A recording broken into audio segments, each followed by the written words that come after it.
मैं बता रहा हूँ कि भाई साहब ये मुंबई के चौल और चौल के बाथरूमों की हालत वो होती है कि मरा मुर्दा भी उड़ जाए। ठीक है, खासकर अपना ये वसई विरार नाला सोपारा वाले डिपार्टमेंट। ठीक है, और सिटी वालों की तो बात ही छोड़ दो, वहाँ पर वीआईपी ट्रीटमेंट मिलता है। और वैसे भी सिटी में तो हगने के लिए भी पास बनता है भाई। ठीक है, आम जनता के लिए जो हग रहे, रेगुलर हग रहे ना सुबह शाम, उनके लिए भी पास बनता है। यहाँ पर भी सारी चीजें एकदम प्राइवेट होती जा रही है, हगना मुतना सब प्राइवेट। ठीक है, आज को तो ये हगने पर भी पैसा ले रहे हैं, कल को ये मूतने पर भी ले लेंगे। जिस दिन सरकारी सिस्टम में बैठे सरफिरों का या फिर प्राइवेट लोगों का दिमाग घूमेगा तो भैया ये छोड़ेंगे थोड़ी है। रेलवे स्टेशनों पर तो कब्जा किए ही है, हगने पर 5 रुपया, मूतने पर 2 रुपया, सिर्फ बाहर के टॉयलेट ही बचे हुए हैं ना। तो जिस दिन इनका दिमाग घूमेगा वो भी कवर हो जाएगा एक दिन। सरकारी जगहों पर सरकारी वालों का कब्जा और प्राइवेट वाले जगह पर प्राइवेट वालों का कब्जा है ना। ये दोनों तरफ से लूटेंगे आम जनता को, और आम जनता दोनों तरफ से लुटवाएगी। अब यहाँ पर तुम सोचो कि अगर एक आदमी मूतने के लिए सिर्फ 1 रुपए भी दे रहा है, और अगर 1000 आदमी भी आ रहे हैं रोज के, ठीक है,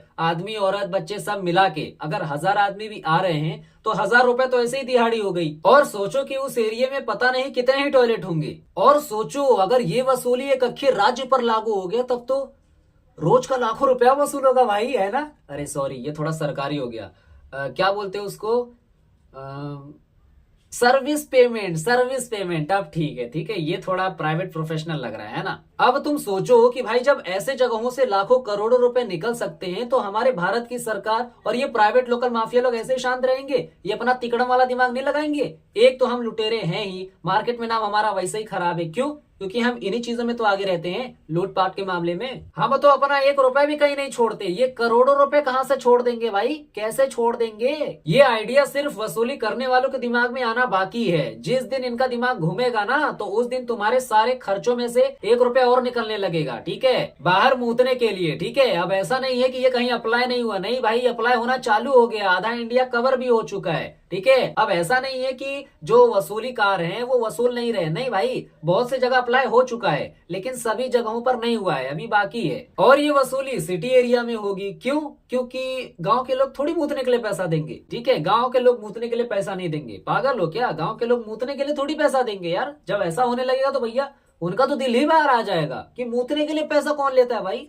ठीक है, तो सिटी की बात कर रहा हूं मैं, जो एकदम बिजी एरिया होता है। ठीक है, 24/7, जहां पर शोरूम होता है, रेलवे स्टेशन भी होता है, बाहर कहीं मूतना भी मना होता है, और स्वच्छता का भी ध्यान रखना होता है। तो ऐसी जगहों पर वसूली करना आसान होता है। यहाँ पर तुमको इनडायरेक्टली चारों तरफ से घेर के मारने की कोशिश करते हैं। ठीक है, तुम यहाँ पर चारों तरफ से घिर चुके होते हो, फिर तो तुमको किसी भी कीमत पर घूम फिर कर वहीं पर मूतना पड़ेगा।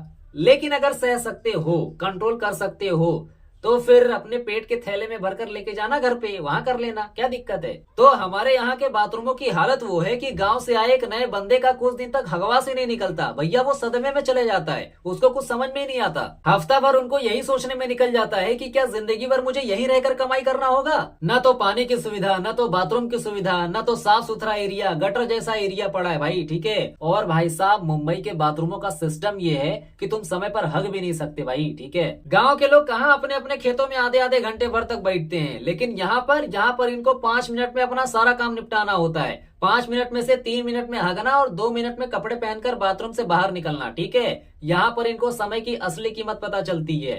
मुंबई में आने पर तुम सोचोगे कि सुबह समय पर उठकर मैं हग लूंगा, लेकिन जैसे ही तुम अपना डब्बा उठाकर बाथरूम की ओर जाओगे, 4 डब्बा साला पहले से लाइन में लगा पड़ा है, माथा वहीं खराब हो जाएगा। क्यों? क्योंकि अब 5वां नंबर तुम्हारा है। तो भाई साहब तुम मुंबई में सही समय पर हग भी नहीं पाओगे। अब जब 4 डब्बा लाइन में लगा है तो हर एक आदमी तो 5 मिनट लेगा ना कम से कम। अगर उसके पहले खटखटाए तो तुम गाली सुनोगे, और अगर 5 मिनट पार किया तो अंदर वाला गाली सुनेगा कि निकल भाई, 4 डब्बा पहले से लाइन लगा है। अब 5-5 मिनट के हिसाब से देखा जाए तो 4 डब्बे का 20 मिनट हो गया, यानी तुम्हारा नंबर 20 मिनट बाद आएगा।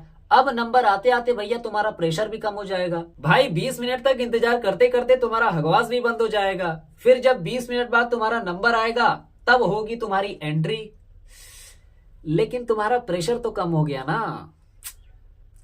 बड़ी समस्या है, क्या किया जाए। अब तुम्हें प्रेशर लगाना पड़ेगा निकालने के लिए। प्रेशर लगाने में ही 2 मिनट निकल जा रहा है, वहां पर मिशन भी याद आ जा रहा है कि 5 ही मिनट है हमारे पास। जिसमें से 3 मिनट हगने में और 2 मिनट पिछवाड़ा धोकर कपड़े ऊपर करने में कवर हो जाएंगी। उसके बाद आपको एग्जिट लेनी है किसी भी कीमत पर, नहीं तो ये साले बाथरूम के बाहर जितने भी छछुंदर लाइन लगाए हैं ना हगने के लिए, वो आपको चैन से हगने तक नहीं देंगे। ठीक है, ये बातें आपको हमेशा ट्रिगर करेगी। जहां पर 5 मिनट से 1 सेकंड भी ऊपर गया तो इसके वजह से तुम सही से कर भी नहीं पाए। एक तो साला 20 मिनट इंतजार करते करते तुम्हारा प्रेशर वैसे ही कम पड़ गया, इसका अलग टेंशन है। लेकिन जब आखिरी का मिनट आया तो मेहनत करते करते तुम्हारा मिशन ही फेल हो गया, तो आधे पर आते आते दरवाजे पर खटखट होने लगता है। मतलब यार निकलते निकलते रह गया भाई तुम्हारा। अब नीचे आते हुए भी ऊपर सरक जाता है, आधा हो गया लेकिन आधा बाकी रह गया। अब फिर तुमको 10-11 बजे चापेगा, फिर डब्बा लेकर तुम भागोगे बाथरूम में। लेकिन इस टाइम पर तुम चैन से बैठोगे, क्यों? क्योंकि उस टाइम पर भीड़ नहीं रहती, छछुंदरों की लाइनें नहीं रहती। और एक तो जब कोई बंदा मोबाइल चलाते हुए दिख जाता है तो सामने वाले की और जल जाती है कि साला ये लेट करेगा, जिसके वजह से अगर 1 सेकंड भी बाथरूम में लेट हुआ ना तो तुम्हारी माँ बहन एक कर देंगे, बोलेंगे साले हगने आता है कि मोबाइल देखने आता है। एक तो मुझे ये समझ में नहीं आता कि ये जेंजी प्राणी आखिर हकते हकते मोबाइल चला कैसे लेते हैं। उसी में बैठकर घंटों भर तक मोबाइल चला रहे हैं, बाथरूमों का सुगंध सूंघे जा रहे हैं। मतलब यार इनके अंदर ऐसी कौन सी पावर है जो कि ये सारी चीजें ये कर ले रहे हैं।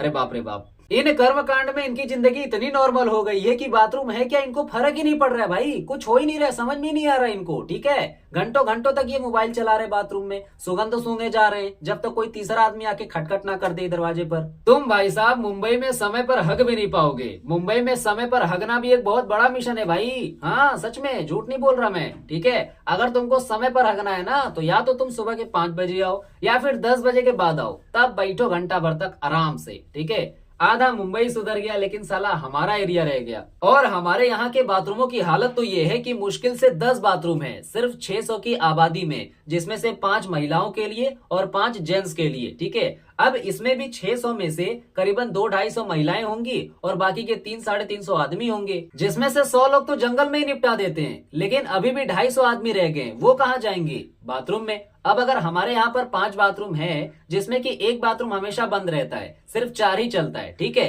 तो 250 आदमी के हिसाब से अगर 4 बाथरूमों का देखा जाए तो करीबन हर एक बाथरूम पर 63 आदमियों के आसपास का कब्जा रहता है, जो कि ये सिर्फ एक टाइम का है। अगर सुबह शाम दोनों टाइम का मिला लिया जाए तो एक बाथरूम एक दिन में करीबन 125 आदमियों को झेलता है भाई। ठीक है, और ये तो सिर्फ 8 महीनों का आंकड़ा है। जब बारिश का मौसम होता है तो ये आंकड़ा और भी बढ़ जाता है, क्योंकि बारिश के समय में हगने कौन जाएगा भाई जंगल में। तो जो 100 आदमी जंगलों में जाते थे वो भी घूम फिर कर बाथरूम में ही आएंगे, है ना। मतलब पहले जो आंकड़ा 125 का था अब वो सीधे ही 200 पार कर जाता है, यानी अब हर एक बाथरूम 100 लोगों को झेलेगा। मतलब यार यहाँ के लोग सुबह शाम इतना हगाई हग रहे हैं, एकदम धुआंधार, बाथरूम तक जवाब दे दे रहा है भाई साहब कि अब तो बख्श दो। लेकिन क्या करें, दिन में 2-2 बार बाथरूम जा रहे हैं, गलती से अगर तीसरी बार लग गया तो दोपहर में भी चाप दे रहे हैं। मतलब यार हमारा बाथरूम इतना बिजी चलता है कि माल पानी ऊपर आने लगता है। सरकारी आदमियों के तो खून के पसीने निकलने लगते हैं भाई, जल्दी साफ करने नहीं आते, और अगर आते भी हैं तो पैसे लेते हैं, बगैर पैसे के साफ नहीं करते। 600 की आबादी के लिए सिर्फ 10 बाथरूम, उसमें से भी एक खराब, तो सोचो बाथरूमों की क्या हालत होती रहेगी। इसीलिए कुछ लोग तंग आकर अपना प्राइवेट बाथरूम बना रहे हैं कि मरो सालो। इतनी दिक्कत है लेकिन बावजूद इसके यहाँ के नगर सेवकों को घंटा फर्क नहीं पड़ता कि हम लोग यहाँ पर किस तरीके से रह रहे हैं, सॉरी हग रहे हैं। लेकिन भला हो उस भले मानुस का जिसने इलेक्शन के पहले हमारे टूटे फूटे दरवाजे को तो बनवा दिया कम से कम। जहाँ पर दरवाजे के टूटे कड़ी में रस्सा बांध बांध कर अपने पैरों के नीचे अटका कर बैठते थे, वहाँ पर आज दरवाजा बनने की वजह से कम हमारे इज्जतों का सामान तो उस दरवाजे के अंदर है, नहीं तो साला उसकी भी इज्जत नहीं रहती, इज्जत की भी इज्जत नहीं रहती, बताओ। हाँ वो अलग बात है कि जिस पार्टी ने बाथरूम बनवाया था इलेक्शन के पहले जीतने की उम्मीद में, बाथरूम बनवाने के बाद वो पार्टी हार गई। अब तो साला बाथरूम के दरवाजे का अगर कुंडी भी टूटेगा ना तब भी नहीं बनवाएंगे। लेकिन खैर अच्छी बात है कि वो पिछले बार नहीं जीते लेकिन इस बार जीत गए, तो ये अच्छी बात है। अब यहाँ पर लेडीजों का बाथरूम तो फिर भी ठीक है, लेकिन आदमियों का, आदमी तो साले एकदम दरिद्र होते हैं और ये अपने बाथरूमों को भी दरिद्रों जैसे रखते हैं। पहली बात तो ये हर एक बाथरूमों को गुटखा बीड़ी सिगरेट मार मसाला हर एक चीज से बाथरूमों को भर देते हैं। नाक मुंह कान पिछवाड़े हर एक छेद से जो चीज निकलता है हर एक चीज निकाल कर उसी जगह छोड़ देते हैं। तुम सोचे जा रहे हो कि हमारा देश सुधरेगा, अरे कहाँ से सुधरेगा, ये तो साले हक के पानी भी नहीं डालते हैं। तुम सोचे जा रहे हो हमारा देश सुधरेगा, कहाँ उम्मीद लगा रहे हो भाई? तुम बाहर गुटखा पान मसाला तंबाकू खा रहे हो वो चलेगा, बीड़ी सिगरेट पी रहे हो वो चलेगा, लेकिन बाथरूम में खाने पीने की क्या जरूरत थी? 5 मिनट नहीं रुक सकते? या फिर खाए बिना पिए बिना तुम्हारा उतरता ही नहीं है? चलो ठीक है कि तुम खा भी रहे हो पी भी रहे हो, लेकिन सालों थूकने की क्या जरूरत थी? कचरा करने की क्या जरूरत थी? है बाथरूम में तुम साफ करने जाओगे? बाथरूम का 90% हिस्सा तो इन जैसे बकचोदों के फालतू चीजों से भरा होता है। जब बारिश का मौसम होता है तो ये आंकड़ा और भी बढ़ जाता है, क्योंकि बारिश के समय में हगने कौन जाएगा भाई जंगल में? और एक तो यहाँ की औरतें भाई साहब भेज देती हैं अपने बच्चों को हगने के लिए कि जा लल्ला जा कर, मैं आऊंगी तो पानी डाल दूंगी। यहाँ पर उनका लल्ला जा भी रहा है, जाकर वहां पर कर भी ले रहा है, करके बाहर इंतजार भी कर ले रहा है कि हमारी महतारी आके हमारा पिछवाड़ा धोएगी, लेकिन यहाँ पर इनकी महतारी बतियाने में व्यस्त हैं। ये भूल गए कि इनका लल्ला कहीं हगने भी गया है। बच्चा हग के बाथरूम से 10 कदम जाने भी लग रहा है, उसके बाद इनकी महतारी आ रही है, तब जाकर इनका पिछवाड़ा धो रही है। पिछवाड़ा तो धो दी, लेकिन बाथरूम में पानी कौन डालेगा जो तुम्हारा लल्ला हग के छोड़ा है? पानी में नहीं डालते यार। मतलब यार दलिद्रपना की भी हद होती है। ये आदमी प्रजाति कम थे क्या हमारे समाज में? हैं? अरे यार कहीं तो इज्जत रख लो अपनी। और हमारे यहाँ पर तो कुछ जाहिल इतने हरामी होते हैं कि दरवाजे की माँ बहन एक कर देते हैं। मतलब यार हमारे यहाँ पर जेंट्स का 5 बाथरूम है, किसी का दरवाजा टूटा पड़ा है, किसी का दरवाजे की कड़ी टूटी पड़ी है, रस्सा बांध बांध के चला रहे हैं भाई साहब दरवाजे की कड़ी में। यानी हगने के टाइम पर रस्सा पैर से दबा के बैठना पड़ता है। अगर थोड़ा भी इधर उधर किया ना और रस्सा पैर से छूटा तो जितने भी लोग बाहर नंबर लगाए हैं हगने के लिए वो सब तुम्हारा नट वाल्टू देख लेंगे, फिर सारे जहां में तुम्हारी इज्जत नीलाम हो जाएगी। अब हालांकि ऐसा एक्सपीरियंस सभी को मिल चुका है, तो अब सभी लोग सतर्क रहते हैं। और अगर गलती से बारिश का मौसम आ गया तो क्या होगा? गलती से क्या, वो तो हर साल में एक बार आता ही है। अब उस बारिश के 4 महीने में तुम भैया चैन से 2 मिनट बाथरूम के अंदर बैठ के दिखा दो। मच्छरों का नाम सुना है कभी?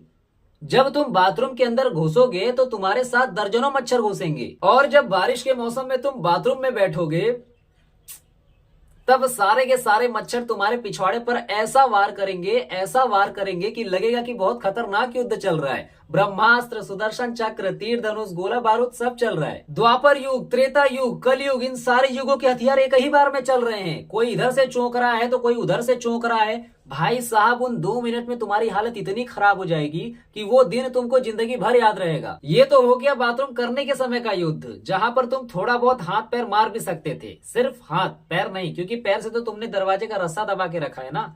हमारे एरिया का सिचुएशन लेके चल रहे हैं, ठीक है? क्योंकि कड़ी तो है नहीं हमारे एरिया के बाथरूमों के दरवाजे में, इसलिए। अब आएगा आखिरी का चरण, बाथरूम से पिछवाड़ा धोकर बाहर निकलने का समय। लेकिन इसमें क्या होगा? तो बाबू असली युद्ध तो यहाँ पर छिड़ेगा। जितना कसर तुम्हारा पिछले 2 मिनट में नहीं निकला, उतना तो आने वाले अगले 30 सेकंड में निकलने वाला है पिछवाड़ा धोने के समय। अब होगा क्या सुनो। पिछवाड़ा धोने से पहले तुम अपना मोबाइल साइड में दबा लोगे। क्यों? क्योंकि भैया रात में चाहिए रहता है ना टॉर्च के लिए मोबाइल। तो उस टाइम पे तुम अपने पैरों के ऊपर जांघों में उसको अटका लोगे, दबा लोगे। उसके बाद एक हाथ में तुम पानी का डब्बा लोगे और दूसरे हाथ से तुम धोना चालू करोगे। अब यहाँ पर तुम्हारे दोनों हाथ बिजी हो गए। अब बचे दोनों पैर, जिसमें से एक पैर से बाथरूम के दरवाजे का रस्सा भी तो पकड़ा है तुमने, है? और रही बात दूसरे पैर की, तो भैया दूसरे पैर के जांघों पर तुमने अपना फोन अटका रखा है। यानी तुम्हें अब चीखने और सहने के अलावा और कोई बॉडी पार्ट तुम्हारा काम नहीं कर सकता। तो इसके लिए तैयार रहना। अब यहाँ पर आप चीख भी नहीं सकते। क्यों? क्योंकि भैया इज्जत भी तो बचानी है। बाहर के लोग जो नंबर लगाए हैं हगने के लिए, अगर तुम चिल्लाओगे तो तुम्हारी आवाजें उनको सुनाई दे देंगी। तो यहाँ पर तुम्हारे पास सिर्फ एक ही विकल्प है, मतलब ऑप्शन, सहन करने की। यानी अब तुम्हारे साथ जो भी होगा तुम उसे सिर्फ सह सकते हो, रो भी सकते हो, क्योंकि भैया बाहर का आदमी थोड़ी झांकने वाला है बाथरूम के अंदर कि तुम रो रहे हो कि क्या कर रहे हो।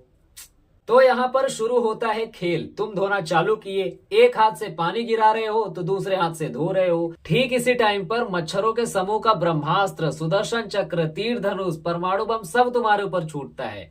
अब तुम्हें इतनी तकलीफ होगी कि तुमसे देखा नहीं जाएगा, अरे सॉरी, सहा नहीं जाएगा। तुम्हारे दोनों हाथ पांव सब बंधे हुए हैं मित्र। तुम्हारा दोनों हाथ भी फंसा है, तुम्हारा दोनों टंगरा भी फंसा है। अगर पैर से रस्सा छूटा तो तुम्हारी इज्जत नीलाम हो जाएगी, और अगर दूसरा पैर हिला तो भैया तुम्हारा मोबाइल डायरेक्ट बाथरूम के बर्तन में गिरेगा। यानी अब तुम्हें इस मिशन को कैसे भी करके सक्सेसफुली पूरा करना होता है, क्योंकि एक मच्छर अपना इंजेक्शन तुम्हारे पिछवाड़े में एक तरफ से घुसाने की कोशिश करेगा, दूसरा दूसरे तरफ से, तीसरा जो तुम्हारा यंत्र खड़ा है उस पर तांडव करेगा, चौथा जो तुम्हारा लटक रहा है उस पर गुलाटियां मारेगा।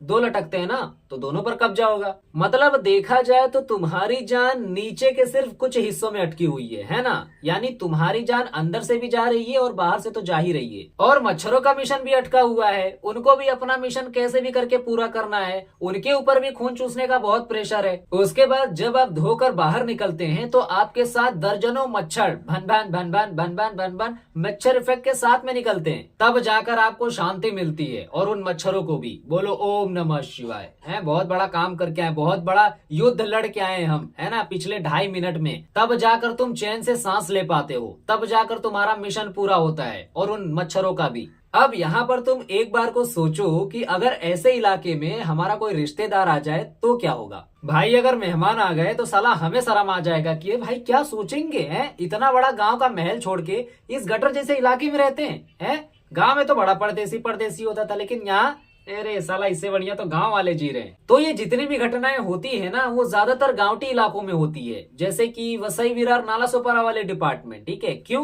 क्योंकि भैया ये एरिया अभी उतना डेवलप नहीं हुआ है। अब बस भाई, अब मैं वसई विरार नालासोपारा वाले डिपार्टमेंट का और ज्यादा तारीफ नहीं कर सकता, क्योंकि अब कुछ बचा नहीं है।